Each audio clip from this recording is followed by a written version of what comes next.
Hello, all of you beautiful people. Did you wake up this morning and make your choice? Remember the two choices that we have? We can either choose to be happy, and the second one is don't choose one. Well, I want to talk to you a little bit about the happy factor. As all of you know, I am a genuinely happy-go-lucky person. Some of you may not know that, but seriously, I am a happy-go-lucky person, and I love life, I enjoy life, and I enjoy helping people. Some people accuse me of being a little bit too happy. I say that's about like having too much fun. You just can't have too much fun. Seriously, I really get the happiness from my dad. I truly believe that my dad was one of the happiest people, if not the happiest person on the planet, and he was genuinely happy. He always said, "Lynette, life is too short to be mad. It's too short to be sad all the time. It's okay to be mad. It's okay to get angry. It's okay to be sad, but just don't let that consume your life." And so that's how he lived his life, in a happy mood and caring about people, and also knowing that there's a time and place for everything under heaven, everything under the earth. And that's what I want to talk to you about today. I don't want to come to you and preaching to you. I'm not a preacher or any of that sorts.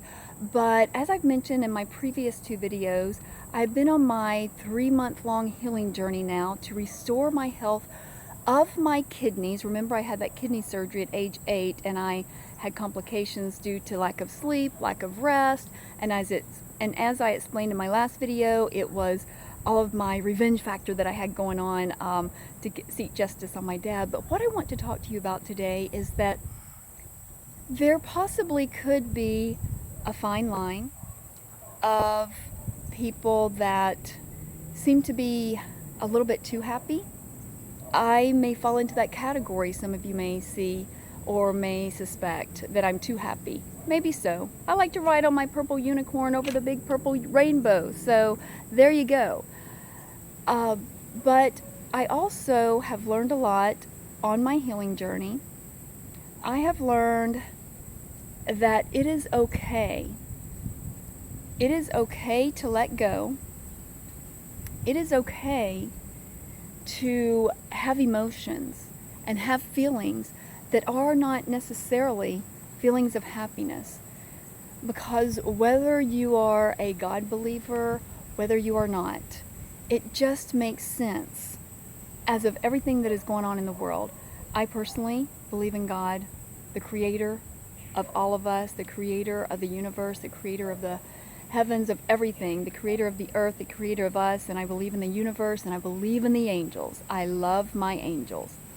So I have been doing a lot of extra meditation and extra studying as I've been on my healing journey. I just wanted to share a few things with you because there is a time for everything.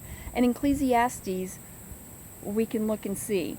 Now, I know there's a lot of discrepancies about the Bible, but some things are hard facts and some things are just for our knowledge and for our preparation to go on.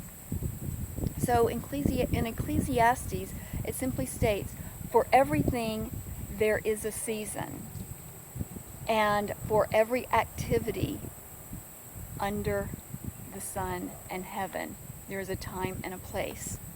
There is a time to be born, and there is a time to die. There is a time to plant, and there is a time to harvest. There is a time to kill, and there is a time to heal. There is a time to tear down, and there is a time to build up. There is a time to cry, and there is also a time for laughter. There is a time to mourn, and yet there's also a time to dance. There is a time to scatter stones, and there is a time to gather stones. There is a time to embrace, and there is also a time to turn away.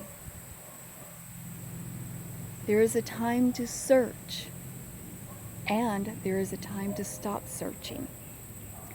There is a time to tear down, and there is a time to mend. There is a time to be silent, but yet there is a time to speak out. There is a time to love, and there is a time to hate. There is a time for war, and there is a time for peace. Now, for all of you out there that says, oh, there's a time for hate, Lynette, there is no time for hate. A time for war? No, there's only time for peace. Well, let me tell you, we live in a fallen and a broken world. And in this fallen and broken world, there is going to be sadness. There is sadness. There is sorrow. There is everything that takes place. And for us to deny the fact that sadness, sorrow, accidents, and evil exist in this world is for us to deny life itself. So my message to you is, there is a time for everything under the sun. And although we want to have happy to take over our lives, we want to live in the most peaceful environment that we can possibly live in. We want to live in the most utmost fun-loving environment that we can. Also know that I realize, and you should too, that we have the right. We have the right to cry. We have the right to be angry. We have the right to be sad. We have the right to be mad. Although we don't want to let that consume us and take over our whole mentality, just like I did with that revenge factor. So my message to you is, it is okay. Let go and let God and let the universe guide you. Because those of you with careers, those of you with children, our lives will be here tomorrow. Things will go on tomorrow. The world will go on as we know it. Well, sometimes not as we know it right now, but the world will go on, whether we are here or not. The world and the living keeps on living. If you are dead to yourself, you won't. And guess what? If it doesn't keep on going, then it doesn't matter. We're not here anyway. We've moved on to a better place. So please keep that in mind as you're all watching me. My arm gets a little bit tired. As you all are watching me here, putting out all my happy videos. I enjoy doing this, and I'm genuinely happy, and I encourage you to get in your happy place and find your purple unicorn and ride over that big colorful rainbow. Because in the end, it is you that matters. It is you that is going to truly make the difference. So just know that there is a time for everything. There is a time to heal. So take this for what it's worth and understand that in the world that we live in, there are certain things that must happen, that must take place, and there are certain actions that we as humans must take in order to get the world a brighter and more peaceful place. Because I know and I understand we cannot happy everything away. If we are walking in the darkness and it's dark outside, we simply cannot happy that log in the middle of the road that we are going to trip over possibly if it was there. So I understand we can't happy everything away, but we can sure choose to see how we view all of the problems. Because our problem is not the problem. Our problem is the attitude about the problem. Captain Jack Sparrow, of course. So again, from me to you, with all my love and all my best, always remember, you are awesome, you are amazing, you are beautiful, and you are loved. Always live the happy life and be pure, everybody.